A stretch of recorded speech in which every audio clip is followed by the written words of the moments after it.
Bueno, me toca presentar el libro Horrendos y Fascinantes, antología de cuentos peruanos sobre monstruos, cuya selección y prólogo pertenece a José Donaire, también un escritor bastante conocido, digamos, dentro de los círculos clandestinos de lo fantástico. Tiene una producción bastante amplia y esta antología es una antología que la recomiendo porque se ha tomado la molestia, digamos, José Donaire, de hacer una buena escogencia, digamos, de todos los cuentos, ¿no? Cuyo núcleo, digamos, es la figura del monstruo, ¿no? Y cómo esa figura del monstruo aparece una y otra vez en distintos cuentos, sobre todo de la tradición contemporánea, ¿no? De la tradición, digamos, fantástica más actual, ¿no? Entonces hay autores clásicos como José B. Adolf, Carlos Calderón Fajardo, ¿no? Alfredo Castellanos, que es un autor, bueno, ya fallecido, miembro de la generación de 50, con otros, digamos, que pertenecen más o menos a la generación de José Donaire, y también ha tenido el buen gusto de no incluirse, ¿no? Eso es importante, ¿no? Digamos, porque a veces se puede pecar o cometer ese error, digamos, ¿no? Bien, entonces, bueno, yo he preparado un texto y voy a dar lectura, digamos, de ese texto, ¿no? En el libro clásico de Noel Carro, Filosofía del Terror o Paradojas del Corazón, el monstruo es definido como inconcebible e impuro y se puede componer mediante la fusión, es decir, el monstruo comparte categorías distintas a la vez. La más común es la de estar vivo y estar muerto, y dentro de esta serie tenemos las momias, los vampiros, los fantasmas, los zombies. Y la otra manera de construir monstruos es la fisión, ¿no? Es decir, aquella que reúne dos identidades distintas que se intercalan en un espacio-tiempo, como la figura del doble, el alter ego, los hombres lobo y los poseídos. Eso nos dice, digamos, la taxonomía clásica sobre la figura del monstruo. Pero como Horrendos y Fascinantes, antología de cuentos peruanos sobre monstruos, José Donaire quiere ir más allá de esta taxonomía antes mencionada y lo hace partiendo desde una tradición local construida históricamente y tradicionalmente bajo registro mimético realista, y explora otras posibilidades de lo monstruoso. Se trata entonces de 27 categorías, algunas canónicas, otras no, en donde el lector debe ubicarlas dentro de lo monstruoso. Lo monstruoso en su derivación fantástica pone en discusión el concepto de lo normal frente a lo anormal, en los términos de Ana María Barrenechea. Entonces, para saber qué es lo monstruoso, debemos tener en claro qué es lo normal, no solo en términos físicos, sino también éticos, desde el punto de vista humano. Así, por ejemplo, un hacker, o un asesino en serie, o una bruja, podrían ser leídos como monstruos en la medida que sus acciones no corresponden a los patrones generales de conducta. Es por ello que muchos de estos relatos se escriben dentro del registro realista, otros desde la clave fantástica, pero a la vez ponen en tensión el concepto de los monstruos. O sea, esta antología trata sobre monstruos, y algunos monstruos pertenecen al orden de lo fantástico, pero hay otros que pertenecen al ámbito exclusivamente del mundo realista, ¿no? Para Donaire, los monstruos, cito, podrían ser también parte de ciertas narraciones maravillosas e insólitas, así como realistas, delirantes o metafóricas. Fin de cita. El monstruo no es un sujeto exclusivo del género fantástico o maravilloso, sino también del realismo más delirante. El monstruo es en suma una metáfora de nosotros mismos, es nuestro reverso. Lo otro que está al otro lado del espejo, lo que no queremos ver ni aceptar, porque sería profundamente peligroso. Lo monstruoso es lo inasible, lo inestable, lo disforme e irregular, la mezcla imposible de valores y de sentidos, lo impuro, lo híbrido, por estar compuesto de varias partes. Los monstruos modernos cohabitan con nosotros, ya no se esconden necesariamente en los extramuros de la civilización, como en los antiguos relatos, ni viven en lugares apartados y alejados de la humanidad. El monstruo excede lo natural. Por ello podemos hablar de monstruos reales, deformes físicos, gemelos siameses, los monstruos psíquico-morales, como el asesino en serie y el hacker, o los monstruos propiamente fantásticos. Sobre estos últimos, la tradición cinematográfica alimentó su presencia en el imaginario popular en figuras como Frankenstein, Drácula, la momia y el hombre lobo.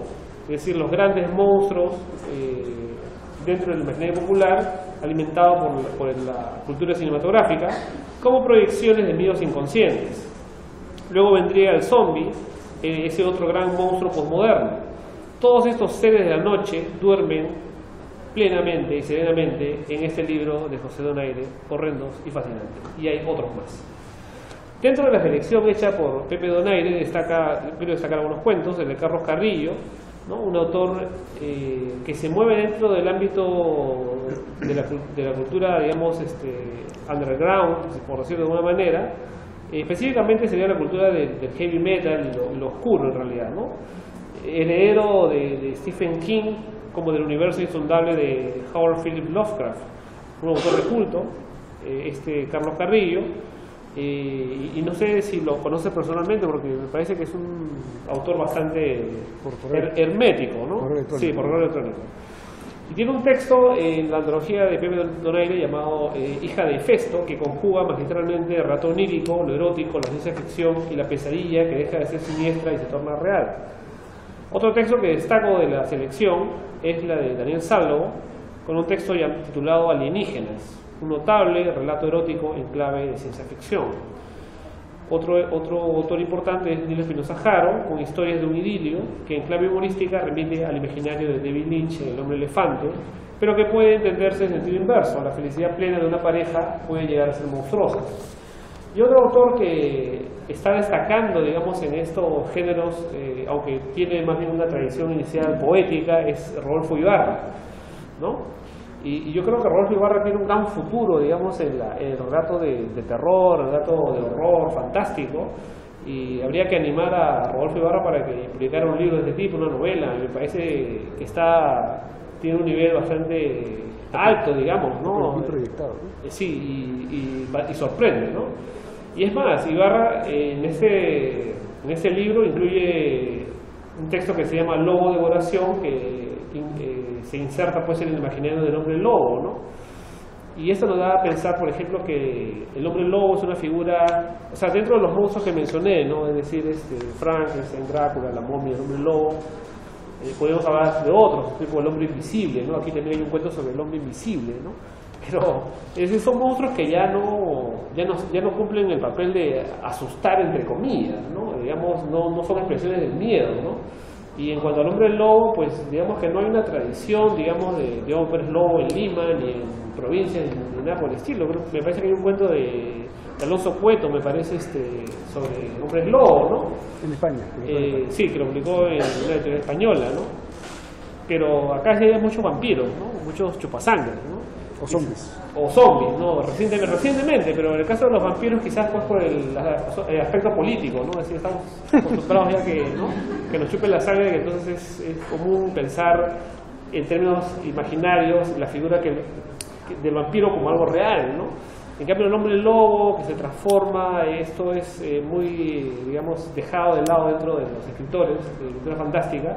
Entonces Ibarra juega con esa figura y la elabora, me parece, de manera magistral, ¿no? Ahora, pienso que hay dos ejes que articulan todo el libro, ¿no? Evidentemente uno es lo monstruoso como expresión de lo animal, ¿no? Es decir, la naturaleza frente a la razón, que se concretiza puntualmente en la presencia de diversas bestias. O sea, acá en este libro van a encontrar una serie de monstruos que son físicos, ¿no? Monstruos físicos, ¿no? Y el otro elemento que va mucho con la literatura de terror es la representación de la mujer como agente del mal, ¿no? O sea, en muchos de estos relatos, la persona que causa el terror, que provoca el terror, el elemento negativo, el elemento maldito, es la mujer, ¿no? Y esta es una visión bastante tradicional en la sociedad, podríamos decir así, lamentablemente, pero también esto repercute o se repite o se reverbera en las ficciones fantásticas, ¿no? Es decir, las mujeres, las fantasmas, las vampiras, las brujas, ¿no? Entonces, digamos que un poco los autores se insertan en una línea que ya está establecida de antemano, ¿no? Es decir, donde la mujer está asociada al mal, ¿no? Pero es una mujer que está asociada al mal, pero en muchos casos puestas en escenas y pasajes eróticos, ¿no? O sea, no es la mujer malvada, sino eso está en relación con lo sexual, ¿no? Entonces a mí se me ocurre una idea de José B. Adolf, que hace más de 40 años decía lo siguiente: la sociedad peruana es muy acomplejada, retorcida, llena de traumas y complejo de culpa. La vida sexual de los peruanos suele ser de lo más frustrante y turbia. Fin de cita, ¿no? Hace más de 40 años, ¿no? Entonces, bueno, habría que pensar si eso ha cambiado el día de hoy, es decir, si la sociedad en términos peruana, en términos sexuales, es acomplejada o no, o simplemente lo erótico sirve para... lo erótico, o sea, somos una sociedad tan conservadora que lo erótico es imaginado como algo más transgresivo y por eso funciona, ¿no? Porque una sociedad en donde viviese de manera plena la sexualidad no llamaría la atención, no sería chocante, en cambio acá sí podría ser, ¿no? Una explicación, digamos, a esa recurrencia.